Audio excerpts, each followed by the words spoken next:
Assalamualaikum warahmatullahi wabarakatuh. Halo teman-teman, perkenalkan nama saya Puja Nutri Indriani, NPM 19121110252. Saya akan mempresentasikan bisnis dalam konsentrasi yang saya ambil, yaitu manajemen keuangan. Maka dari itu saya akan menjelaskan tentang laporan keuangan akhir tahun pada PT Anugrah Cipta Langgandana. Langsung saja kita mulai yuk. Terima kasih untuk Bapak dan Ibu sekalian telah hadir dalam rapat ini. Kita akan membahas tentang laporan akhir tahun PT Anugrah Cipta Langgandana yang telah saya analisis dan telah saya tampilkan pada layar ini. Bisa kita lihat bersama di layar ini terdapat laporan neraca pada periode 31 Desember 2012 dan periode 31 Desember 2013 sebagai berikut. Di dalam laporan neraca ini sudah kita ketahui total aktiva pada periode 2012 sebesar Rp1.783.084.706 dan untuk periode 2013 sebesar Rp1.919.997.757. Untuk total Fasifa pada periode 2012 sebesar Rp1.783.084.706 dan untuk periode 2013 sebesar Rp1.919.997.757. Pada tabel laporan laba rugi ini sudah kita ketahui total laba kotor pada periode 2012 sebesar Rp1.393.842.506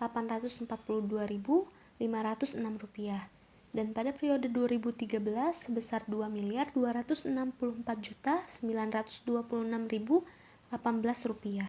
Lalu untuk total laba bersihnya pada periode 2012 sebesar Rp73.807.615 dan pada periode 2013 sebesar Rp334.872.210. Jadi dari data laporan neraca dan laba rugi pada periode 2012 dan 2013 ini telah saya analisis ke dalam rasio keuangan seperti berikut. Dari hasil perhitungan diketahui bahwa pada tahun 2012 current rasio perusahaan sebesar 155% dan pada tahun 2013 sebesar 192%. Ini berarti perusahaan mengalami kenaikan sebesar 37%. Kenaikan ini disebabkan adanya peningkatan aktiva lancar dan menurunnya jumlah hutang lancar. Bila dikaitkan dengan standar current ratio yang sudah dianggap baik sebesar 200%, maka kondisi current ratio perusahaan kurang baik. Berdasarkan hasil perhitungan di atas, dapat dilihat perusahaan mengalami kenaikan cash ratio sebesar 12%. Kenaikan ini disebabkan karena adanya penambahan kas dan bank. Dari perhitungan cash ratio tahun 2012 dan tahun 2013 dapat dilihat cash ratio berada di atas standar umum cash ratio. Maka dapat disimpulkan bahwa kemampuan perusahaan memenuhi kewajiban jangka pendeknya semakin baik. Pada perusahaan ini, quick ratio pada tahun 2012 sebesar 146% dan pada tahun 2013 sebesar 183%. Perusahaan mengalami kenaikan sebesar 39% dari tahun sebelumnya. Hal ini disebabkan karena adanya kenaikan aktiva lancar dan penurunan hutang lancar. Penurunan hutang lancar ini menunjukkan bahwa perusahaan mampu memenuhi atau membayar hutang lancar pada saat jatuh tempo. Maka dalam hal ini perusahaan mempunyai likuiditas yang baik dan berada di atas standar umum quick ratio. Berdasarkan perhitungan di atas, pada tahun 2012 perusahaan dibiayai oleh hutang mencapai 163%, dan kemudian menurun menjadi 144%. Pada tahun 2012 turun sebesar 19%. Standar debt to equity ratio yaitu 80%, maka debt equity ratio perusahaan ini dikategorikan tidak baik karena berada di atas standar debt to equity ratio. Dari data di atas dapat diketahui perusahaan mengalami penurunan sebesar 10%. Dari sini dapat dilihat bahwa total debt to total asset ratio dalam kondisi kurang baik, karena nilainya berbeda di atas standar untuk debt ratio. Perbandingan net profit margin pada perusahaan tahun 2012 sebesar 1,2% dan tahun 2013 sebesar 3,6%. Dari hasil ini dapat dilihat terjadi kenaikan sebesar 2,4%. Semakin besar nilai rasio ini pada suatu perusahaan, maka akan semakin baik karena dianggap kemampuan perusahaan dalam mendapatkan laba cukup tinggi. Jika standar net profit margin adalah 20%, maka margin laba bersih perusahaan tidak baik karena masih jauh di bawah standar net profit margin.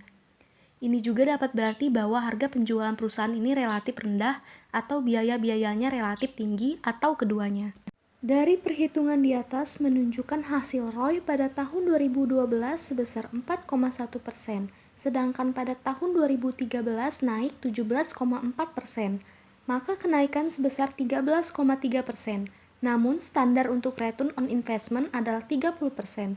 Berarti kondisinya kurang baik karena masih di bawah standar untuk return on investment. Dari hasil perhitungan dapat dilihat bahwa perusahaan mengalami kenaikan 39,8%.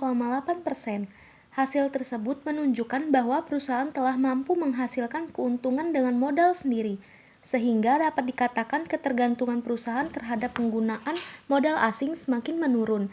Standar untuk return on equity adalah 40%, maka kondisi perusahaan semakin baik. Dilihat dari perhitungannya di atas, maka perusahaan mengalami kenaikan yang mempengaruhi tingkat laba yang dapat dihasilkan dalam setiap kali perputaran.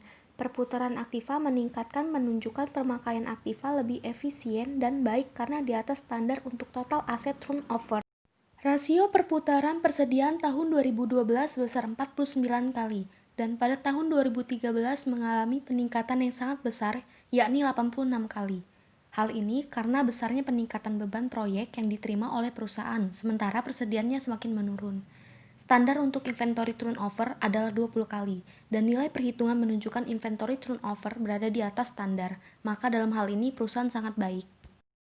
Hasil perhitungan rasio pada tahun 2012 sebesar 42 kali, yang artinya setiap Rp1 total penggunaan aktiva perusahaan dibiayai oleh 42 kali perputaran penjualan, dan pada tahun 2013 naik menjadi 75 kali.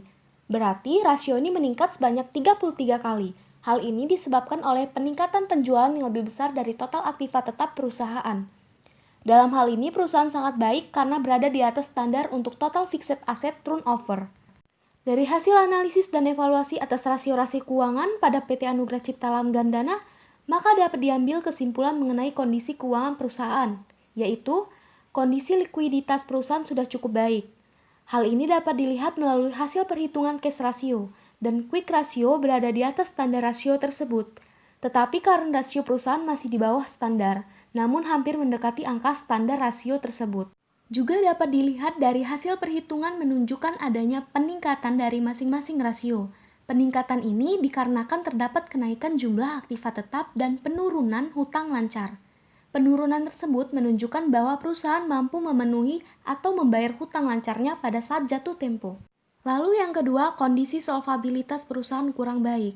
Hal ini dapat dilihat dari hasil perhitungan debt to equity ratio dan debt ratio, lebih tinggi dari standar rasio debt to equity ratio, dan debt ratio yang menunjukkan ketergantungan perusahaan terhadap hutang lebih tinggi. Hal ini tersebut kurang baik ditinjau dari sisi solvabilitas perusahaan.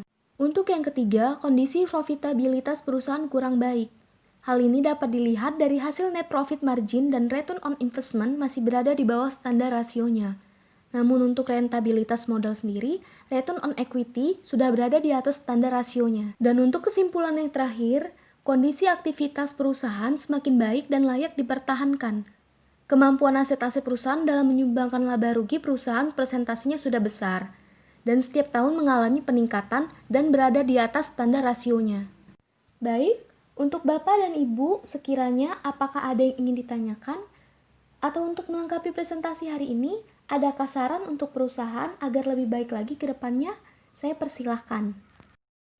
Menurut saran dari saya, yang pertama, untuk meningkatkan tingkat likuiditas perusahaan untuk memenuhi kewajiban finansial yang harus segera dipenuhi, maka sebaiknya perusahaan lebih meningkatkan aktiva lancar tetapi tanpa meningkatkan hutang lancarnya, serta mengurangi hutang lancar perusahaan tersebut. Yang kedua, untuk meningkatkan rasio solvabilitas perusahaan, maka perusahaan dapat menempuhnya dengan jalan menambah aktiva perusahaan relatif besar dan mengurangi hutang perusahaan tanpa mengurangi aktiva perusahaan.